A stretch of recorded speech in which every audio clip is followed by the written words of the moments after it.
कहानी की शुरुआत न्यूयॉर्क शहर से होती है, जहां हम लिसा नाम की एक लड़की को देखते हैं जो न्यूयॉर्क की एक फैशन मैगजीन में सीनियर असिस्टेंट के तौर पर काम करती है। लिसा एक आत्मनिर्भर, मॉडर्न और प्रोफेशनल लड़की है जो अपने काम में बहुत व्यस्त रहती है। लिसा का एक बॉयफ्रेंड है जिसका नाम फ्रैंक है। रात में लिसा उसके साथ डिनर के लिए बाहर जाती है। फ्रैंक उसे बताता है कि हमारे रिलेशनशिप को और 2 दिन बाद 3 साल पूरे हो जाएंगे, इसलिए वो चाहता है कि वे दोनों माकाते आइलैंड पर कुछ दिन की छुट्टियां मनाने जाएं। माकाते आइलैंड साउथ पैसिफिक का एक शांत और सुंदर द्वीप है जहां फ्रैंक लिसा के साथ अच्छा समय बिताना चाहता है। ये सुनकर लिसा बहुत खुश होती है और फ्रैंक के साथ जाने के लिए राजी हो जाती है। अगले दिन लिसा और फ्रैंक माकाते आइलैंड जाने के लिए एक प्राइवेट प्लेन किराए पर लेते हैं। प्लेन का पायलट एक मिडिल ईस्ट का आदमी है जिसका नाम हैरिस है। यहाँ से निकलने से पहले हैरिस अपनी गर्लफ्रेंड को भी अपने साथ ले लेता है। उसकी गर्लफ्रेंड माकाते आइलैंड में पार्ट टाइम काम करती है और उनका भी वहाँ कुछ दिन रुकने का प्लान था। इसके बाद चारों प्लेन में बैठते हैं और प्लेन टेक ऑफ करता है। कुछ देर की यात्रा के बाद वे माकाते आइलैंड पहुँच जाते हैं। हैरिस प्लेन को द्वीप पर लैंड करवाता है। द्वीप बहुत सुंदर और शांत है। चारों ओर हरी भरी प्रकृति, सागर और अद्भुत प्राकृतिक सौंदर्य फैला हुआ है। वहाँ इससे पहले भी कई लोग छुट्टियां मनाने आए थे और खूब एंजॉय कर रहे थे।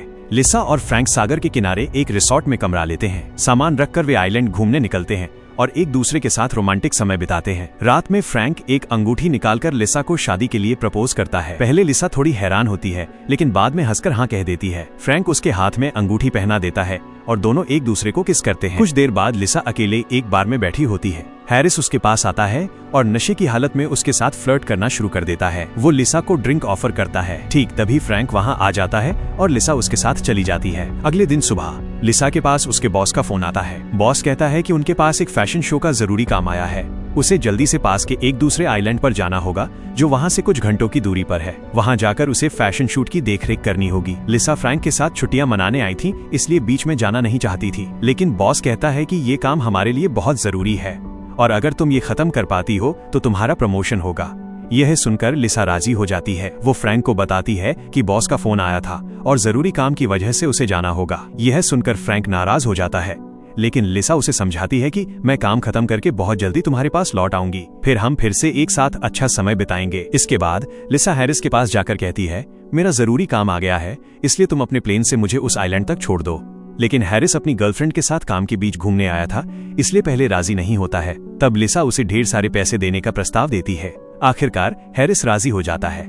वो अपनी गर्लफ्रेंड को कहता है, मैं बहुत जल्दी वापस आ जाऊंगा। शाम को हैरिस और लिसा प्राइवेट प्लेन में बैठकर निकल पड़ते हैं, लेकिन रात में जब वे बीच रास्ते में होते हैं तो उनका प्लेन एक भयंकर तूफान में फंस जाता है और आसमान में बिजली गिरना शुरू हो जाती है। हैरिस रेडियो से मदद के लिए संपर्क करने की कोशिश करता है, लेकिन तभी प्लेन के एक विंग पर जोरदार बिजली गिरती है। इससे प्लेन का ट्रांसमीटर और रेडियो खराब हो जाते हैं। ये देखकर हैरिस बहुत घबरा जाता है। लिसा भी डर के मारे आतंकित होकर अपनी एंजाइटी की दवा खाने लगती है। हैरिस समझ नहीं पा रहा था कि क्या करे। मौसम इतना खराब था कि वो ना तो माकाते आइलैंड लौट पा रहा था और न ही आगे बढ़ पा रहा था। ठीक तभी हैरिस को एक आइलैंड दिखाई देता है, इसलिए वो तय करता है कि प्लेन को वहीं लैंड कराएगा। हैरिस लिसा को कहता है, तुम सीट बेल्ट अच्छे से बांध लो। फिर वो प्लेन को समुद्र के किनारे उतारता है, लेकिन लैंडिंग के समय प्लेन एक बड़े पत्थर से टकराता है। इससे लैंडिंग गियर टूट जाता है और प्लेन फंस जाता है। अगले दिन सुबह तक तूफान थम जाता है। तब लिसा हैरिस से पूछती है, क्या प्लेन ठीक है? हैरिस कहता है, नहीं, इसका लैंडिंग गियर खराब हो गया है, इसलिए अब हमें मदद ढूंढनी होगी। हैरिस द्वीप पर मदद की तलाश में निकलता है, लेकिन बहुत जल्दी वो समझ जाता है कि वे एक सुनसान डेजर्टेड आइलैंड पर फंस गए हैं। यहाँ उनके अलावा और कोई नहीं है। उनके पास कोई कम्युनिकेशन डिवाइस नहीं है, नहीं खाने का सामान और नहीं रहने का इंतजाम। प्लेन के जरूरी ट्रांसमीटर और रेडियो दोनों खराब हो चुके हैं, इसलिए मदद मांगने का कोई रास्ता नहीं है। अब उनके पास बस एक ही रास्ता है, इंतजार करना। हैरिस बहुत चिंता में पड़ जाता है। वह लिसा को कहता है कि इस द्वीप पर हमारे अलावा कोई नहीं है और प्लेन का लैंडिंग गियर भी अब उड़ने की हालत में नहीं है। मदद न आने तक हमें यहीं रहना होगा। मेरे पास एक गन फ्लेयर है, लेकिन उसमें केवल एक फ्लेयर है। हैरिस लिसा को बताता है कि बॉल प्लेन में एक लाइफ बोट भी है, लेकिन किस तरफ जाने से सही जगह पर पहुंचा जा सकता है ये पता नहीं है। ये सब सुनकर लिसा हैरिस पर बहुत गुस्सा करती है। वो कहती है, तुम्हारी वजह से ही हम यहाँ फंस गए हैं। मैं नहीं जानती कि खाने पीने के बिना हम कैसे बचेंगे, और अगर कोई हमें ढूंढने नहीं आया तो क्या होगा। मैंने तुम्हें पैसे दिए थे ताकि तुम मुझे मेरी मंजिल तक पहुँचाओ, लेकिन तुमने मुझे यहाँ लाकर फंसा दिया। अब मेरे पैसे वापस करो। ये सुनकर हैरिस भी नाराज हो जाता है। असल में हैरिस थोड़ा कड़े मिजाज का इंसान है और लिसा शांत और सरल स्वभाव की लड़की है। दोनों का स्वभाव एकदम अलग है, इसलिए उनके बीच अक्सर झगड़ा विवाद होता है और वे एक दूसरे को बिल्कुल भी पसंद नहीं करते हैं। इधर फ्रैंक द्वीप पर है। तभी उसके पास लिसा के बॉस का फोन आता है। बॉस कहता है, लिसा अभी तक उस आइलैंड पर नहीं पहुंची है। ये सुनकर फ्रैंक हैरान होकर कहता है, लेकिन वो तो कल ही एक प्राइवेट प्लेन से उस आइलैंड के लिए निकली थी। इधर फ्रैंक की मुलाकात हैरिस की गर्लफ्रेंड से होती है। वो कहती है हैरिस को तो अभी तक वापस आ जाना चाहिए था, लेकिन वो अभी तक नहीं लौटा है। फ्रैंक तब बताता है कि लिसा भी अभी तक आइलैंड पर नहीं पहुंची है। इससे दोनों चिंतित हो जाते हैं और सोचते हैं कि कहीं उनके साथ कोई प्लेन एक्सीडेंट तो नहीं हो गया, इसलिए वे रेस्क्यू टीम बुलाने का फैसला करते हैं। उधर लिसा और हैरिस द्वीप पर पानी की तलाश में जंगल के अंदर जाते हैं। तभी उन्हें एक झरना दिखाई देता है, वहाँ से वे अपनी प्यास बुझा सकते हैं। लिसा खुश होकर पानी लेने के लिए बोतल भरने जाती है, लेकिन अचानक एक सांप लिसा के कपड़ों के अंदर घुस जाता है। लिसा डर के मारे चीखने लगती है। तब हैरिस दौड़कर आता है और उसके कपड़ों से सांप को बाहर निकालकर फेंक देता है। इससे लिसा की जान बच जाती है। यह देखकर लिसा हैरिस की हिम्मत से प्रभावित होती है। इसके बाद हैरिस एक पक्षी पकड़ता है, उसे पकाकर रात में दोनों खाते हैं, जिससे उनका पेट भर जाता है। अगले दिन सुबह लिसा आसमान में प्लेन उड़ते हुए देखती है। वो दौड़कर हैरिस के पास जाती है। तब हैरिस सो रहा था। हैरिस के उठने से पहले लिसा जल्दी से फ्लेयर गन लेकर आसमान में फायर करती है, ताकि प्लेन के लोग उन्हें देखकर बचा सकें। लेकिन निशाना चूक जाता है और फ्लेयर पास के एक नारियल के पेड़ पर गिरता है, जिससे पेड़ में आग लग जाती है। फ्लेयर की आवाज सुनकर हैरिस जाग जाता है। वो देखता है कि उनका एकमात्र फ्लेयर भी बर्बाद हो गया है। इससे वो गुस्से में लिसा पर चिल्लाता है। दोनों में झगड़ा शुरू हो जाता है, लेकिन बाद में हैरिस लिसा से माफी मांगता है, क्योंकि वो जानता था कि अगर उन्हें बचना है तो एक साथ मिलकर काम करना होगा। इसलिए वे एक साथ इस आइलैंड पर सरवाइव करने की कोशिश करते हैं। इस दौरान लिसा और हैरिस के बीच धीरे धीरे नजदीकियां बढ़ने लगती हैं। जो पहले एक दूसरे को बिल्कुल पसंद नहीं करते थे, अब एक दूसरे का ख्याल रखना शुरू कर देते हैं। उधर फ्रैंक और हैरिस की गर्लफ्रेंड एक प्राइवेट हेलीकॉप्टर किराए पर लेकर लिसा और हैरिस को ढूंढने के लिए चारों तरफ खोज शुरू करते हैं। इधर लिसा और हैरिस एक ऊंचे पहाड़ पर चढ़ रहे हैं, ताकि उन्हें मोबाइल का नेटवर्क मिल सके और वे मदद मांग सके। बहुत मुश्किल से वे पहाड़ की चोटी पर चढ़ते हैं, लेकिन वहाँ भी नेटवर्क नहीं मिलता। हैरिस दूरबीन से चारों तरफ देखता रहता है। अचानक वो दूर समुद्र में एक नाव देखता है। यह देखकर लिसा और हैरिस खुश हो जाते हैं। उन्हें लगता है कि शायद अब वे बच जाएंगे, लेकिन नाव उनसे बहुत दूर थी, इसलिए वे जल्दी से पहाड़ से उतरना शुरू करते हैं। लेकिन जब तक वे नीचे उतरते हैं, तब तक शाम से रात हो जाती है। लिसा और हैरिस उस नाव तक पहुंचने के लिए राफ्ट बोट लेकर निकल जाते हैं और उनका सफर करते करते रात से सुबह हो जाती है। अगले दिन सुबह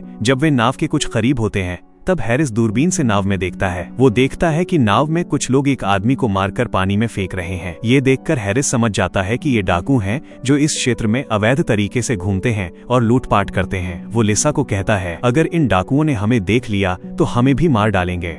इसलिए हैरिस राफ्ट को मोड़कर जल्दी से भागने की कोशिश करता है, लेकिन तभी डाकुओं का लीडर उन्हें देख लेता है। वो अपने लोगों को लिसा और हैरिस को मार डालने के लिए भेजता है। कुछ डाकू बंदूक लेकर मोटर बोट में बैठकर उनका पीछा करने लगते हैं। हैरिस और लिसा तेजी से राफ्ट बोट को किनारे ले जाने की कोशिश करते हैं, लेकिन उनके राफ्ट की गति बहुत धीमी थी। डाकू गोली चलाना शुरू कर देते हैं। एक गोली राफ्ट में लगती है, जिससे बोट की हवा निकल जाती है और राफ्ट डूब जाता है। लिसा और हैरिस पानी में गिर जाते हैं। वे जान बचाकर तैरकर किसी तरह किनारे पर पहुंच जाते हैं और फिर जंगल के अंदर भाग जाते हैं, लेकिन डाकू उनका पीछा करते हुए द्वीप पर उतर आते हैं और थोड़े ही समय में उन्हें पकड़ लेते हैं। हैरिस और लिसा जानते थे कि डाकू उन्हें जिंदा नहीं छोड़ेंगे। तब लिसा चालाकी करके झूठ बोलती है कि हमारे प्लेन में बहुत सोना है। ये सुनकर डाकू उसके जाल में फंस जाते हैं। हैरिस और लिसा उन्हें अपने प्लेन तक ले जाने का नाटक करते हैं, लेकिन रास्ते में दोनों अपनी बुद्धि और साहस से डाकुओं को धोखा देकर भाग जाते हैं। दौड़ते दौड़ते वे एक ऊंची जगह पर पहुंचते हैं, जहां नीचे समुद्र है। अगर वे छलांग लगाते हैं तो चोट लग सकती है, लेकिन पीछे डाकू पीछा कर रहे हैं, इसलिए वे छलांग लगाते हैं और उन्हें कुछ नहीं होता है।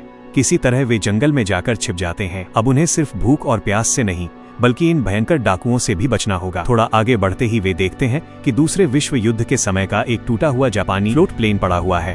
हैरिस कहता है कि शायद इस प्लेन से कुछ ऐसा मिल जाए जिससे हमारे प्लेन की मरम्मत की जा सके। रात में वे बैठकर अपने जीवन के दुख के बारे में बात करते हैं। लिसा कहती है, मैंने हमेशा एक परफेक्ट जिंदगी की तलाश की, लेकिन अब समझ आ रहा है कि असली जिंदगी वो है जहाँ कोई अभिनय या दिखावा नहीं होता। हैरिस भी मन खोलकर बताता है, मेरी एक समय शादी हुई थी, लेकिन मेरी पत्नी मुझे छोड़कर चली गई। इससे मैं टूट गया था, लेकिन बाद में अकेले जीना सीख गया। कुछ दिन एक साथ रहने के बाद दोनों एक दूसरे को समझना शुरू कर देते हैं और एक दूसरे को पसंद भी करना शुरू कर देते हैं, हालांकि वे खुलकर स्वीकार नहीं कर पाते हैं। उधर कई दिनों की असफल खोज के बाद फ्रैंक बहुत टूट जाता है। उसे लगता है कि लिसा अब जिंदा नहीं है। दुख में वो शराब पीना शुरू कर देता है। हैरिस की गर्लफ्रेंड को भी लगता है कि उसका बॉयफ्रेंड मर गया है। वो फ्रैंक को कहती है, अब हमें अपनी जिंदगी में आगे बढ़ना होगा। इसके बाद वो फ्रैंक को लुभाती है और वे करीब आ जाते हैं। हालांकि बाद में फ्रैंक को बहुत पछतावा होता है। अगले दिन सुबह लिसा और हैरिस उस पुराने जापानी फ्लोट प्लेन के कुछ हिस्से खोलकर उसे अपने प्लेन के पास ले आते हैं।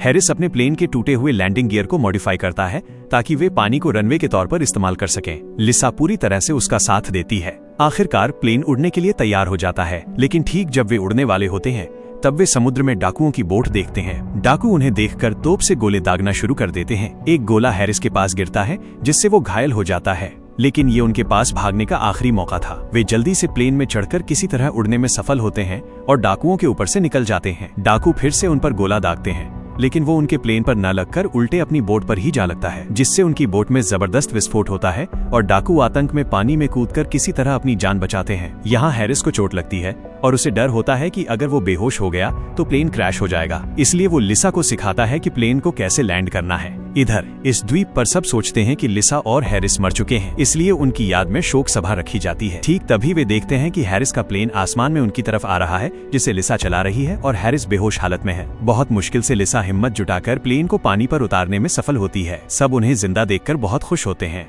हैरिस गंभीर रूप से घायल था, इसलिए उसे तुरंत अस्पताल ले जाया जाता है। बाद में लिसा अस्पताल में हैरिस से मिलने जाती है और उसे अपने प्यार के बारे में बताती है। हैरिस कहता है, मैं भी तुमसे प्यार करता हूँ, लेकिन तुम्हारा काम, तुम्हारी निजी जिंदगी, सब कुछ मुझसे एकदम अलग है और हम एक साथ नहीं रह सकते।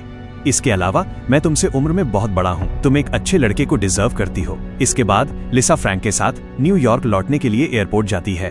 तब फ्रैंक उसे कहता है, जब हम बहुत ढूंढने पर भी तुम्हें नहीं ढूंढ पाए तो मैं टूट गया था। मुझे लगा तुम मर गई हो। उस दुख में मैंने हैरिस की गर्लफ्रेंड के साथ संबंध बना लिए। यह सुनकर लिसा हैरान हो जाती है। वो फ्रैंक को बताती है कि उसके मन में अब हैरिस के लिए प्यार है। ये सुनकर फ्रैंक नाराज हो जाता है। तब लिसा कहती है, हमारे बीच जो था वो अब प्यार नहीं रहा, और वो उसे अपनी पहनाई हुई अंगूठी वापस कर देती है। उधर हैरिस को भी एहसास होता है कि वो लिसा के बिना नहीं रह सकता, इसलिए वो लिसा को रोकने के लिए एयरपोर्ट आता है, लेकिन तब तक प्लेन टेक ऑफ कर चुका होता है। हैरिस हताश होकर लौट रहा होता है। अचानक ही वो लिसा को देखता है, जो फ्रैंक के साथ नहीं गई थी। लिसा उसे देखकर दौड़कर आगे बढ़ती है और गले लग जाती है। दोनों एक दूसरे को किस करते हैं और हमेशा एक साथ रहने का फैसला करते हैं, और इसी तरह ये फिल्म खत्म होती है।